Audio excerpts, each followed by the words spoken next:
नमस्कार दोस्तों, आप सभी का स्वागत है। आपके अपने YouTube चैनल मानव जीवन में दोस्तों लाइफ में सभी आगे बढ़ना चाहते हैं और लाइफ में आगे बढ़ने के लिए हमें रोज ही कुछ नया सीखना चाहिए और आगे बढ़ना चाहिए। तो चलिए आज की प्रस्तुति शुरू करते हैं।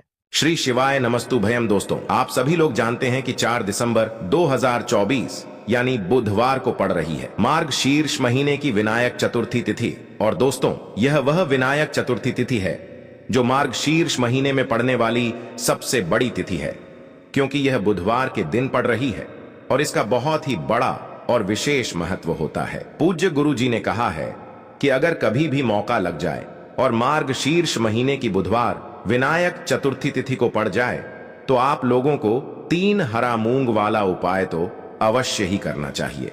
इन दोनों का संयोग बहुत कम आता है और इसी के साथ में गुरु जी ने अपनी शिव पुराण कथा में बताया है कि इस दिन आपको 3 हरा मूंग वाला उपाय तो आपको अवश्य ही करना चाहिए, क्योंकि ऐसा दिन पूरे साल में सिर्फ एक ही बार आता है।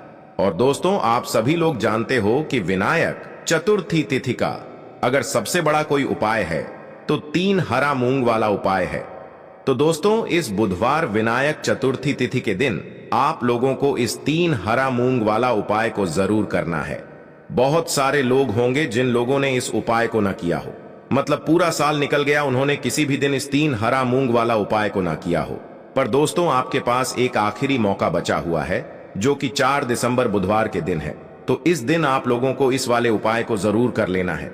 भले ही आपने पूरे महीने भर इस उपाय को ना किया हो, पर अगर आपने इस मार्गशीर्ष महीने के बुधवार विनायक चतुर्थी तिथि के दिन अगर इस वाले उपाय को कर लिया तो आपको इस उपाय को करने का वह फल मिलेगा जिसकी आपने कभी कल्पना भी नहीं करी होगी। इसीलिए आप लोग इस वाले उपाय को एक बार जरूर कर लेना है, ताकि आप लोगों के हाथ से यह मौका ना जा सके और आपको इस उपाय को करने का फल मिल सके। दोस्तों, यह उपाय पंडित जी ने अपनी अभी की ही श्री शिव महापुराण की कथा में बताया है, जिस उपाय को आज हम आपको बहुत अच्छे से समझाने वाले हैं। इस वीडियो को देखने के बाद इस उपाय को समझने के लिए आपको कोई और वीडियो को देखने की जरूरत नहीं पड़ेगी। तो चलिए दोस्तों, उपाय को शुरू करते हैं। देखिए, यह इस मार्गशीर्ष महीने के बुधवार विनायक चतुर्थी तिथि के दिन यह इतना खास होता है, इतना महत्वपूर्ण होता है। देखा गया है कभी कभी बड़े बड़े पूजा पाठ अनुष्ठान से जो मनोकामना पूर्ण नहीं होते, वह मार्गशीर्ष महीने के बुधवार विनायक चतुर्थी तिथि के दिन एक छोटे से उपाय करने से ही आपकी मनोकामना पूर्ण हो जाती है। और बहुत सारे लोगों ने इस उपाय को किया भी है और उनको इस उपाय को करने का फल भी जरूर मिला है। अगर आप लोग भी इस उपाय को करना चाहते हैं तो आप इस उपाय को पहले अच्छे से समझ लेना, सुन लेना, उसके बाद करना। आपको इस उपाय का फल जरूर मिलेगा और इस उपाय को कर लेने से आपके घर में चाहे किसी भी प्रकार की दुख और समस्या क्यों ना चल रही हो, आपको उसका कारण भी नहीं पता है कि भाई यह समस्या किस कारण से चल रही है, उसका कुछ भी कारण हो सकता है, जैसे पितृदोष हो सकता है या किसी भी तरह का मंगल दोष भी हो सकता है। तो इस दिन आप लोगों को यह वाला उपाय कर लेना है। यह एक ऐसा उपाय है जिस उपाय को अगर किसी विशेष दिन पर किया जाए तो भाई उस विशेष दिन का जो है वह तो हमें मिलता ही मिलता है, पर हमने उस दिन पर इस उपाय को किया है तो हमें उससे भी बड़ा फल मिलता है और फल बहुत जल्दी मिलता है, क्योंकि आप इस उपाय को बहुत ही बड़े और विशेष दिन पर कर रहे हो। तो चलिए अब उपाय के बारे में बात करते हैं, लेकिन उससे पहले आप लोगों को यह जानना आवश्यक है कि आखिर यह उपाय किस समय करना है, किसको करना है और कैसे करना है। तो चलिए हम आगे आपको वीडियो में एक एक करके बता देते हैं। लेकिन उससे पहले अगर आप लोग हमारे चैनल पर पहली बार आए हैं या फिर मेरी आवाज आज पहली बार सुन रहे हैं तो हमारे चैनल को सब्सक्राइब जरूर कर लेना और इस वीडियो को लाइक करके कमेंट बॉक्स में श्री शिवाय नमस्तुभ्यम ओम नमः शिवाय जरूर टाइप कर देना। तो दोस्तों, इस 3 हरा मूंग वाला उपाय को हमें इस बुधवार विनायक चतुर्थी तिथि के दिन कैसे करना है, किसको करना है, किस समय करना है और कहां पर करना है, ये सारे सवालों के जवाब आपको इस वीडियो में मिल जाएंगे। और जो यह वीडियो देखेगा भाई, उसको 3 हरा मूंग वाला उपाय जरूर करना चाहिए, क्योंकि इस दिन एक हरा मूंग का भी बहुत ही बड़ा और विशेष महत्व होता है।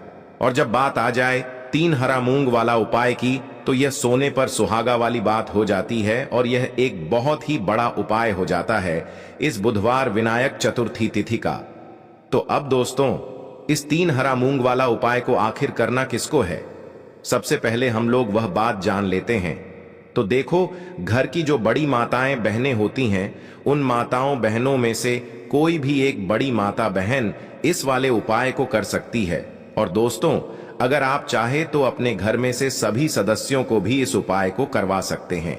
अगर किसी व्यक्ति की खुद की कोई मनोकामना है, खुद की कोई दुख और परेशानी है जो कि वह अपने लिए ही करना चाहता है इस वाले उपाय को, तो वह खुद अपने लिए भी कर सकता है। बाकी अगर कोई घर में से ऐसा है जो कि अपने पूरे घर परिवार की सुख और शांति के लिए यह वाला उपाय करना चाहता है, तो भाई वह भी कर सकता है, उसमें भी कोई दिक्कत वाली बात नहीं है।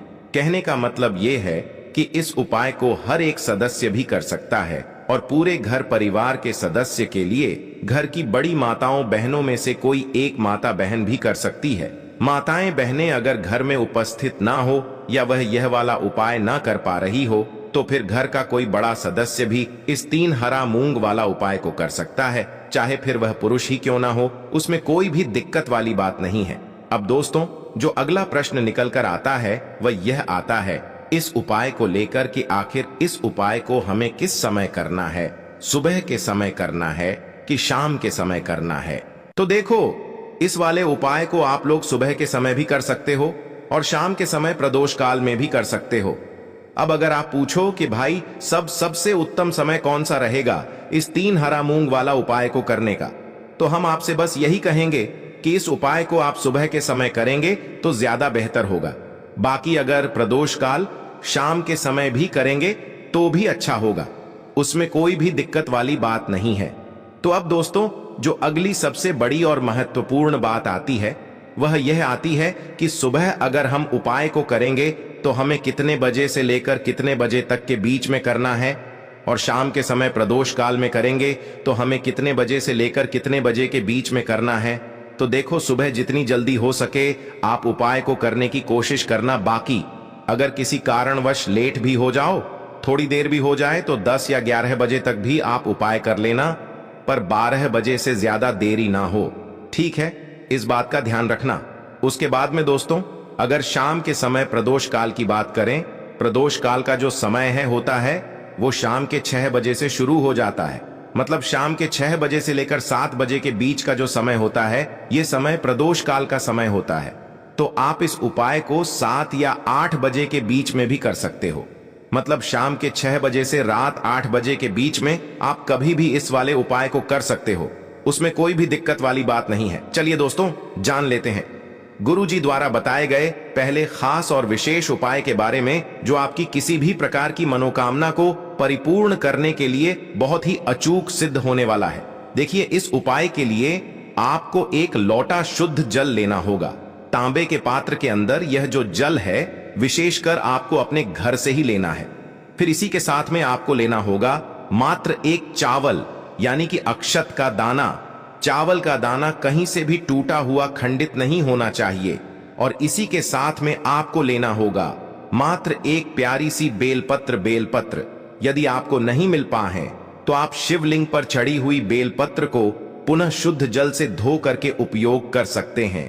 और इसी के साथ में आपको मात्र 3 हरे मूंग के दाने लेना है। हरे मूंग आपको साबुत लेने हैं, खंडित नहीं होने चाहिए। अब यह सभी सामग्री लेकर के सीधे आपको पहुंच जाना होगा।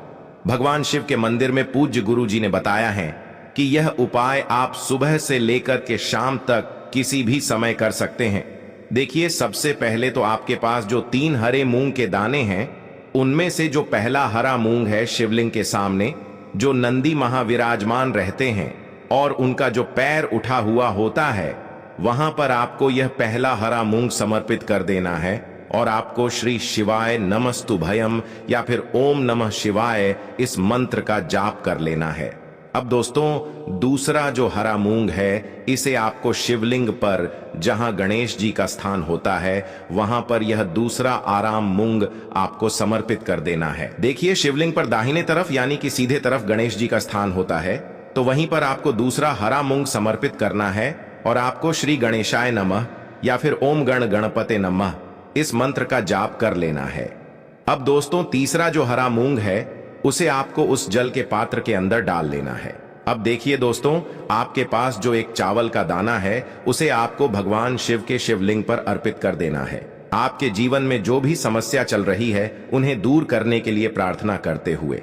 अब दोस्तों, आप जो एक बेलपत्र लेकर के आए हैं उसे आपको अपने सीधे हाथ की हथेली पर रखना है और आपकी जो भी विशेष मनोकामनाएं जिसके लिए आप यह उपाय कर रहे हैं उस मनोकामना का आपको स्मरण करना है। चाहे आपकी धन से जुड़ी कोई मनोकामना हो या फिर आपकी व्यापार से जुड़ी कोई भी मनोकामना है या फिर आपकी नौकरी से जुड़ी कोई भी मनोकामना है या फिर आपके मकान या फिर विवाह से जुड़ी किसी भी प्रकार की मनोकामना है, किसी भी प्रकार की मनोकामना है तो उसे आपको महादेव से परिपूर्ण करने के लिए प्रार्थना करनी है।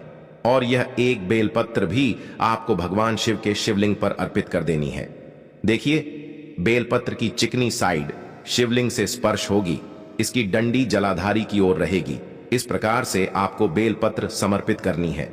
अब दोस्तों, आपके पास जो एक लौटा शुद्ध जल है जिसमें आपने एक हरा मूंग का दाना डाला हुआ है उसे आपको धीरे धीरे भगवान शिव के शिवलिंग पर अर्पित करते जाना है। श्री शिवाय नमस्तुभयम इस मंत्र का जाप करते हुए देखिए, जैसे ही यह जल शिवलिंग से होकर के जलाधारी की ओर बह करके आएगा तो इससे आपको थोड़ा सा अपने सीधे हाथ की हथेली पर जेल लेना है और इस जल का छिड़काव आपको अपने स्वयं के ऊपर कर लेना है और फिर आपको महादेव से प्रार्थना करते हुए वापस अपने घर आ जाना है। दोस्तों, गुरु जी ने कहा है कि यदि इस उपाय को हम इस बुधवार विनायक चतुर्थी तिथि के दिन कर लेते हैं तो महादेव की कृपा से हमारी जो भी मनोकामना है वह निश्चित रूप से परिपूर्ण होती है। अब दोस्तों, इसके बाद हम बात करेंगे दूसरे चमत्कारी उपाय के बारे में। देखिए, यदि आपके घर में रिद्धि सिद्धि की कमी है, रिद्धि सिद्धि को पाने के लिए और संपदा को बढ़ाने के लिए, जीवन की बीमारियों को दूर करने के लिए, साथ ही साथ जीवन के कष्टों को समाप्त करने के लिए, तो आपको इससे दूसरे उपाय को अवश्य करना चाहिए। देखिए, सबसे पहले तो आपको एक दीपक लेना होगा, मिट्टी का। दीपक के अंदर आप गोल बाती का प्रयोग करेंगे और इसके अंदर आप शुद्ध घी का प्रयोग करेंगे। अब इसी के साथ में आपको लेने होंगे 9 शमी के पत्ते, यानी कि 9 शमी के पत्ते आपको लेना है। लेकिन यह उपाय विशेषकर विनायक चतुर्थी तिथि पर ही किया जाता है, इसीलिए आपको इस उपाय के लिए 9 शमी के पत्ते लेने हैं और इसी के साथ में आपको मात्र 1 लोटा शुद्ध जल लेना है। तांबे के पात्र के अंदर अपने घर से अब इन सभी सामग्रियों को सीधे लेकर के आपको पहुंच जाना है भगवान शिव के मंदिर में। देखिए, इस वाले उपाय को भी आप सुबह से लेकर के शाम तक किसी भी समय कर सकते हैं। देखिए, सबसे पहले तो आपके पास जो 1 लोटा शुद्ध जल है इसे आपको भगवान शिव के शिवलिंग पर अर्पित कर देना है। धीरे धीरे श्री शिवाय नमस्तुभयम इस मंत्र का जाप करते हुए और आपको जल समर्पित करते समय मयूर ध्वज का मन में स्मरण करना है। देखिए दोस्तों, अब आपके पास हैं 9 शम के पत्ते, तो उनमें से 5 शम के पत्ते आपको भगवान शिव के शिवलिंग पर अर्पित करने होंगे। आपकी जो भी कामना है उससे आपको महादेव से बोलना है और यह जो 5 शमी के पत्ते हैं इन्हें आपको भगवान शिव के शिवलिंग पर अर्पित कर देने हैं। अब दोस्तों, आपके पास अभी भी 4 शम पत्र और बचे हुए हैं, तो 4 शम पत्र में से 3 शम पत्र आपको भगवान शिव के शिवलिंग के सीधे तरफ जहां गणेश जी का स्थान होता है वहां पर आपको 3 क्षम पत्र समर्पित कर देना है। अब दोस्तों, आपको अपनी जो भी कामना है उसे भगवान गणेश से और भगवान शिव से बोल देना है और जब भी आप मंदिर से बाहर निकलेंगे तो मंदिर की चौखट के बाएं तरफ आप जो एक दीपक लेकर के आए थे उस दीपक को आपको मंदिर के बाएं तरफ प्रज्वलित करना है। दीपक को प्रज्वलित करने के बाद आपके पास जो अंतिम शम पत्र बचा हुआ था, मंदिर की जो चौखट है जहां आपने दीपक प्रज्वलित किया है उसी के पास में वह अंतिम कमी पत्र भी आपको रख देना है। गुरु जी ने कहा, इस उपाय को करके देख लेना, आपकी जो भी मनोकामना होगी निश्चित रूप से महादेव की कृपा से परिपूर्ण अवश्य होगी। अब दोस्तों, हम जान लेते हैं तीसरे सबसे चमत्कारी और विषय विशेष उपाय के बारे में। देखिए, इस उपाय के माध्यम से आपके शरीर के जो भी रोग हैं, बीमारियां हैं, वह सभी समाप्त होने वाली हैं। देखिए, इस उपाय के लिए आपको मात्र 1 लोटा शुद्ध जल लेना है, तांबे के पात्र के अंदर अपने घर से और इसी के साथ में आपको 7 दुर्वा घास सेवन दुर्वा घास लेनी है। देखिए, दुर्वा घास आपके घर के आसपास जो कच्ची जमीन होती है, जो पार्क होता है, उसमें आसानी से मिल जाती है। तो आपको 7 हरी दुर्वा घास लेनी है। अब यह 7 हरी दुर्वा घास और 1 लोटा जल लेकर के सीधे आपको पहुंच जाना है भगवान शिव के मंदिर में। देखिए, सबसे पहले तो इन 7 दुर्वा घास को आप एक बंडल के रूप में तैयार कर लेंगे। अब इससे दुर्वा घास के बंडल को सबसे पहले तो आपको भगवान शिव के शिवलिंग पर अर्पित करना है। दुर्वा घास की जो डंडी है वह जलाधारी की ओर रखनी है और आपको हाटकेश्वर महादेव का मन में स्मरण करना है। इसके बाद आपके पास जो एक जल का पात्र है उसे आपको धीरे धीरे शिवलिंग पर समर्पित करते जाना है और लगातार आपको श्री शिवाय नमस्तु भयम इस मंत्र का जाप करते रहना है। अब दोस्तों, इस दुर्वा घास के बंडल को आपको शिवलिंग से उठाना है और इस दुर्वा घास के बंडल को आपको माता अशोक सुंदरी वाले स्थान पर रखना है। देखिए, माता अशोक सुंदरी का स्थान जलाधारी के बिल्कुल बीच में होता है, तो उसी स्थान पर आपको दुर्वा घास का बंडल रखना है। अब दोस्तों, आपको यह दुर्वा घास माता शोक सुंदरी वाले स्थान से उठानी है और इस दुर्वा घास को आपको भगवान श्री गणेश जी वाले स्थान पर रख देनी है। देखिए, जब भी आप गणेश जी वाले स्थान पर यह दुर्वा घास का बंडल समर्पित करेंगे, तब आपको अपना नाम और अपनी गोत्र को बोल देना है। या फिर आप यह उपाय अपने परिवार के सदस्यों के लिए कर रहे हैं तो उनका नाम और उनकी गोत्र आपको बोल देनी है और आपके शरीर में या फिर आपके परिवार के किसी भी सदस्य के शरीर में जो भी रोग हैं उसे दूर करने के लिए आपको हाटकेश्वर महादेव से प्रार्थना कर लेनी है। अब दोस्तों, इस दुर्वा घास को आपको औषधि स्वरूप प्राप्त कर लेना है, यानी कि हाटकेश्वर महादेव से इस दुर्वा घास के बंडल को आपको औषधि स्वरूप प्राप्त करना है। अब दोस्तों, इस दुर्वा घास के बंडल को आपको अपने घर लेकर के आना है। अब आपके पास 7 दुर्वा घास है, तो उनमें से एक एक दुर्वा घास आपको प्रत्येक दिन खानी है।